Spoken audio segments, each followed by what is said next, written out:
Bookworm Fly coming with the latest news, people. Let's go.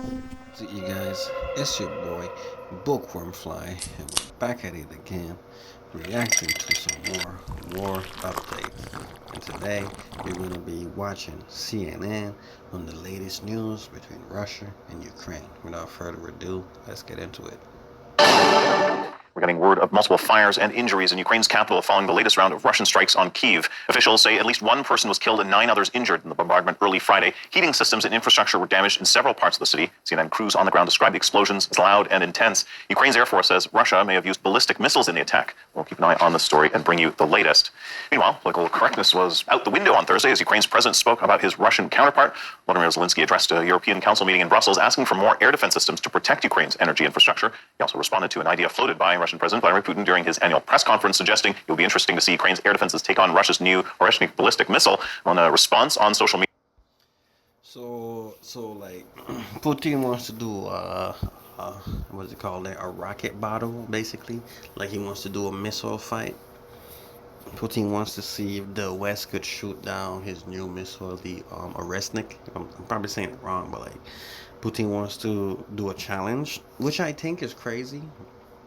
I really think it's crazy, you know. But yeah, let's hear what Zelenskyy has to say about it. Zelenskyy posted a video of the conference and called the Russian leader a, quote, dumbass in the text above it.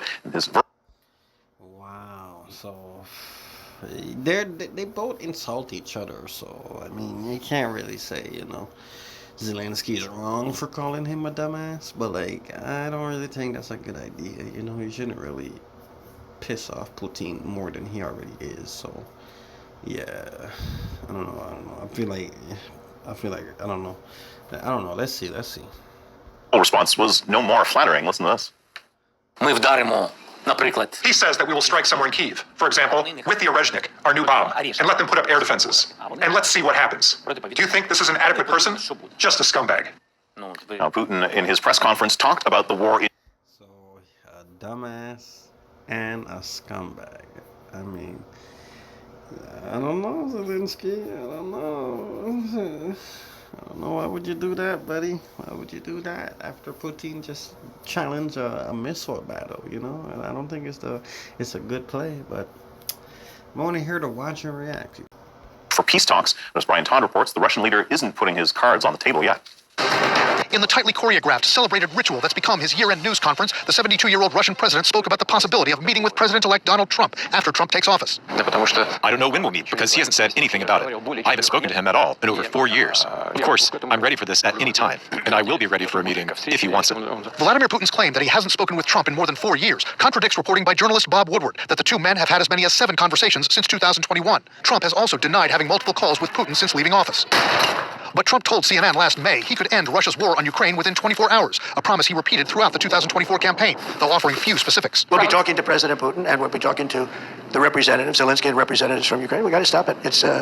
It's carnage. One analyst says Putin is being ultra careful when publicly discussing a potential meeting with Trump. He says, yes, I'm open to discussing, etc., but he doesn't really get specific. And I think that is because he doesn't know exactly what Trump is going to propose. At the news conference in Moscow Thursday, Putin put a positive spin on his war in Ukraine, insisting Russian forces will push the Ukrainian army out of the southern Russian region of Kursk, where it's been since August. The guys are fighting. There's a battle going on right now, and serious battles.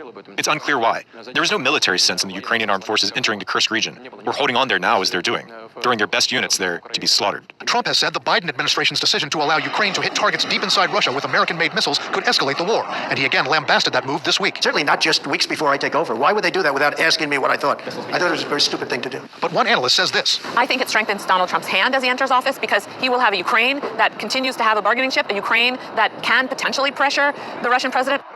At the Moscow news conference, during the entire 4.5 hours of it, Vladimir Putin never spoke about and was never asked about the thousands of North Korean troops fighting alongside the Russians in the Kursk region, and there may be good reason for Putin's omission. In recent days, U.S. and South Korean officials have told CNN the North Koreans have suffered hundreds of casualties there, including about 100 believed to have been killed. Brian Todd, CNN, Washington. Okay, so there you have it, folks. Trump is saying it was crazy that they did what they did. And the lady's saying, one of the analysts is saying that it strengthens Trump. I don't know. Hopefully Trump could stop the war. It doesn't have to be within 24 hours, but you know, they said the war is not going to be fought on the battlefield. It's going to be fought on the negotiation table. So, yeah. There you have it, guys. That was the latest from Ukraine and Russia. Putin versus Zelenskyy. Who will win at the end? Stay tuned.